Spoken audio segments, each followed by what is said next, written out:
Hi guys, welcome back to the channel. If you're new here, please consider hitting on that subscribe button, turn on your bell notification so you get notified each time a video drops on the platform, right? So today we're going to be reacting on why Finland has so many fallout shelters. If you want to go on this journey with me, don't forget to like, comment, share, and drop your opinion on the comment section. This is the first time I'm going to be reacting on this, so I clearly have no idea or whatsoever this video entails. Please feel free to enlighten me more about it on the comment section. So without any further ado, let's check this out. This is the Hakiniemi Arena in Helsinki, Finland. It hosts children's birthdays, a competitive floorball league, which is kind of like indoor hockey, and a popular play cave. But in the case of emergency, this huge cavernous playground can suddenly transform at a moment's notice into a bomb shelter. It's capable of housing 6,000 people and designed to withstand chemical and nuclear attacks. 30 meters underground, the shelter is blast-proof and gas-proof. It can survive a nuclear attack. This is just one of the estimated 5,500 bunkers in the capital city of Helsinki alone. And here in the official hometown of Santa Claus, the northern Finnish town of Rovaniemi, an underground corridor that usually boasts Santa's post office and an elf school is actually, you guessed it, a bomb shelter.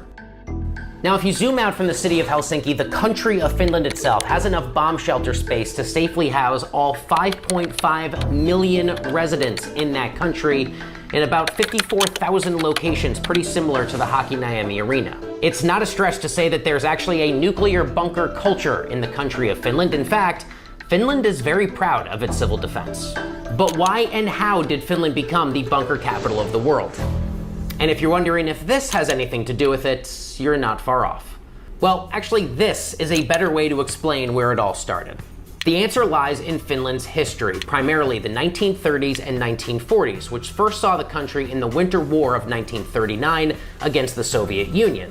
That was followed by the Continuation War in 1941, also against the Soviet Union.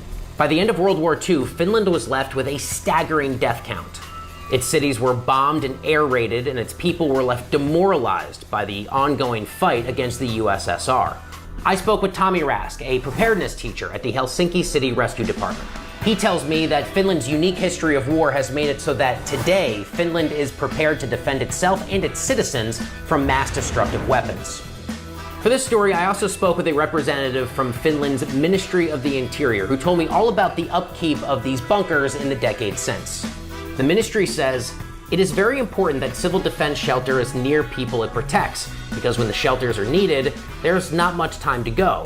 By regulations, civil defense shelters must be maximum 500 meters from the building it serves.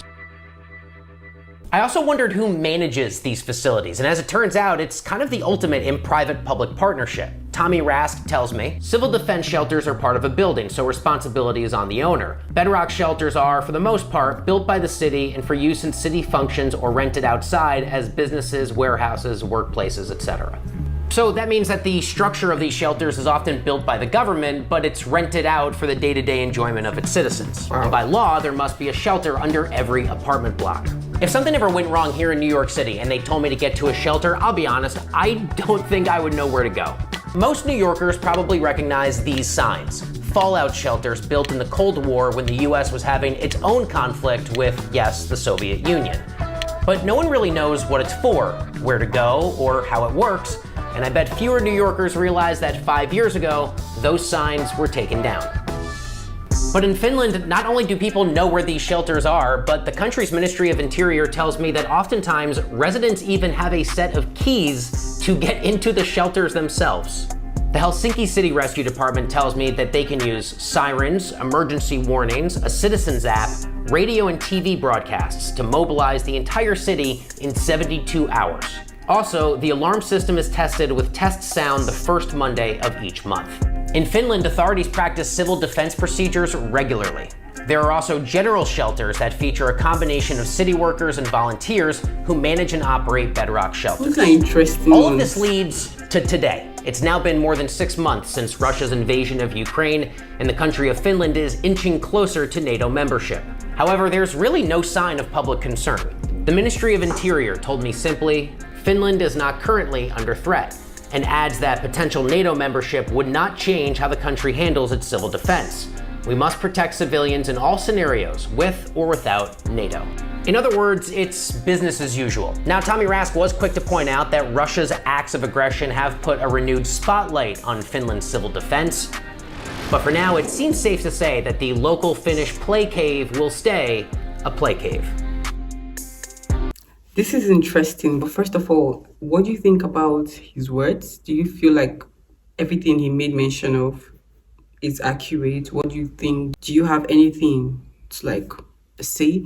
Let me know in the comment section, right? But I'm so glad I checked this out because I feel like he spoke a lot that it's like an eye-opener for me. I had to understand more about how Finland operates in some ways, you know. So this was a nice watch for me and I literally enjoyed the watch and I hope you guys did as well.